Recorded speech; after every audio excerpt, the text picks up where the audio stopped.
ntibagiranwa mu mateka y'ishure ry'akarorero ryo mu Rusengo.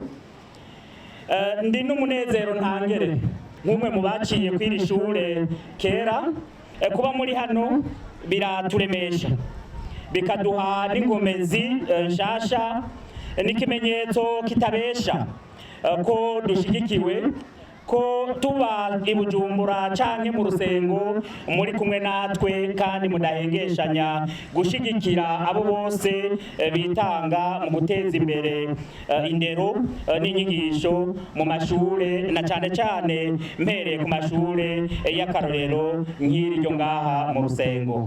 Abarundi barayamaze bati urubanza rumwe rumara zibiri.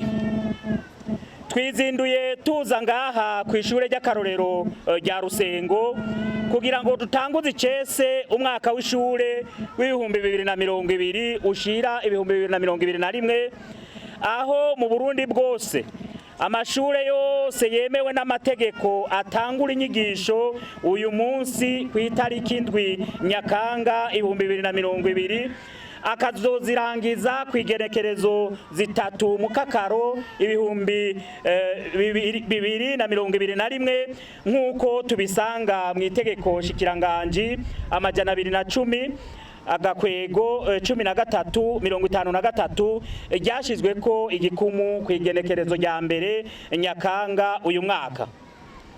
Dutanguye umwaka abanyeshure nka bose bamaze kumenya ishure bigamwo. Ahenshi ibikoresho byo gutangura birahari, abigisha nabo nyene henshi bariho.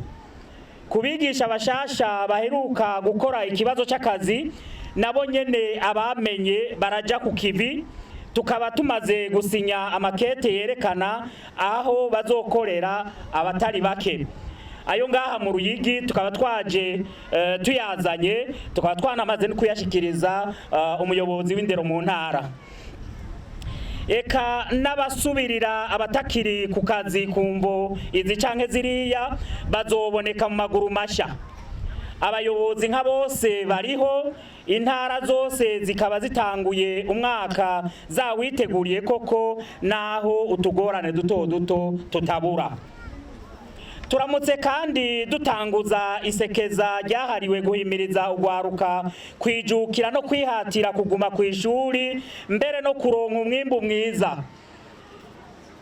Muri iki gikorwa leta y'u Burundi ishigikiwe n'abasanzwe bayifasha, nayo ni UNICEF ishigikiwe n'umugambi Partenariat Mondial de l'Education ni banki y'isi yose ibicishije mu mugambi PADESCO, aho ugwaruka rurenga gato umuriyoni ruzoronswa ibikoresho mfashanyigisho, nako agwo ngaha ruza kubironswa mu kanya ku banyeshure bo mu mashure shingiro yo mu ntara za Cankuzo, Kirundo, Makamba, Muyinga, Rumonge na Ruyigi.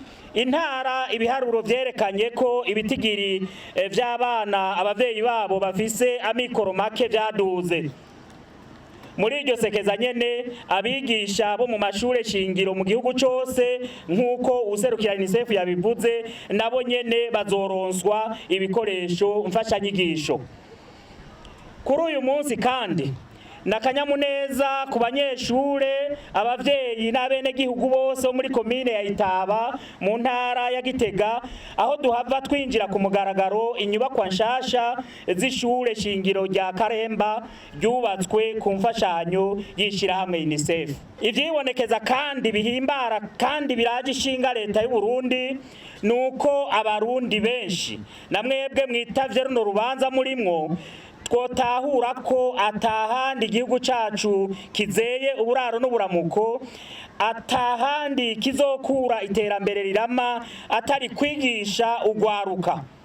Kanatsinda kazoza k'igihugu cacu gashingiye mu gutegura urwaruka rw'icabwenge rw'inkerebutsi kandi rukunda igihugu cagwibarutse.